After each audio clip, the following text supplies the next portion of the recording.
Imagine not being able to understand communication signals, feel sympathy for someone who is hurting, or recognize when someone is being mean, rude, sarcastic, or kind.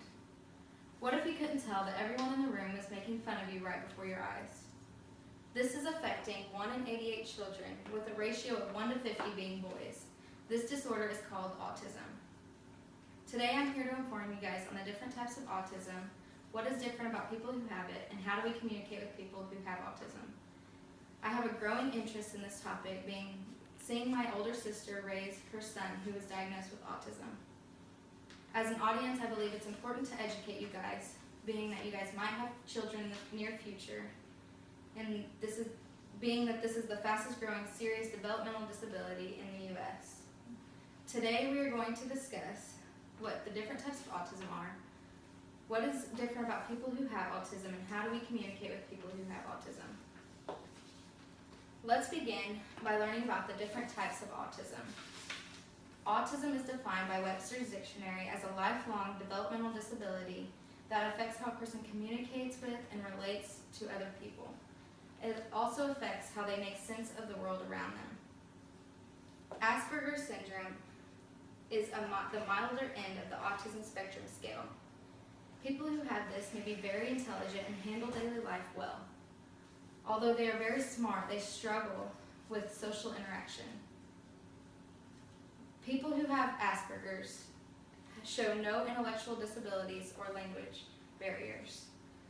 Hans Asperger was a psychiatrist and a pediatrician who published the first definition of Asperger's syndrome in 1944.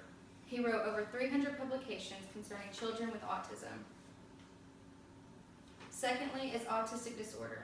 This is the classic autism and the oldest term for autism. This is further on the autism spectrum scale, being that it has more intense levels.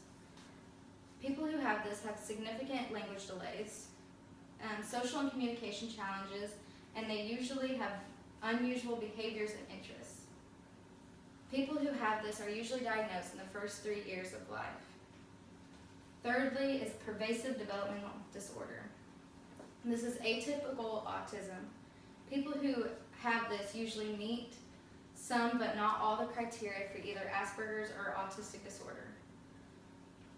They only have social and communication challenges. And this is the most common in autism, being 47% of people who are autistic are diagnosed with it.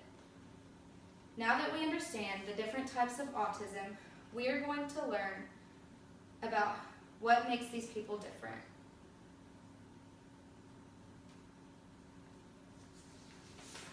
Autistic children need special guidance and skills training in a wide variety of classes.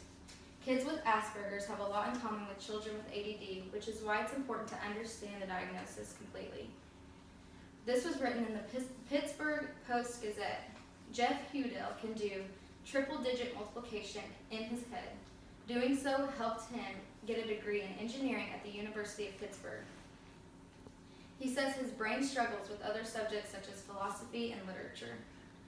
He also states at the age of 40 he has never once been on a date, where men his age are already married.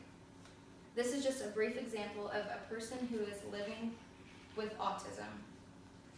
Some signs and symptoms to pay attention to in children is when they don't respond to their name, are unaffectionate, and they seem very lonely.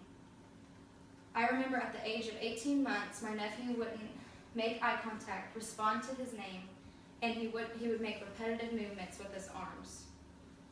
The biggest symptom found in autistic children is not smiling or using facial expressions by the age of 6 months. The causes and risk factors are still unknown, but researchers have done studies where genes can show are most likely to develop autistic disorder based on their genes. Children who have a sibling or a parent who have autistic disorder have a higher risk. Harmful drugs taken during pregnancy can also multiply the chances of having autism. Although there is no specific cause, researchers show that it most likely develops before birth. Lastly, learning about what makes people with autism different is important, but learning how to communicate to them is what matters most.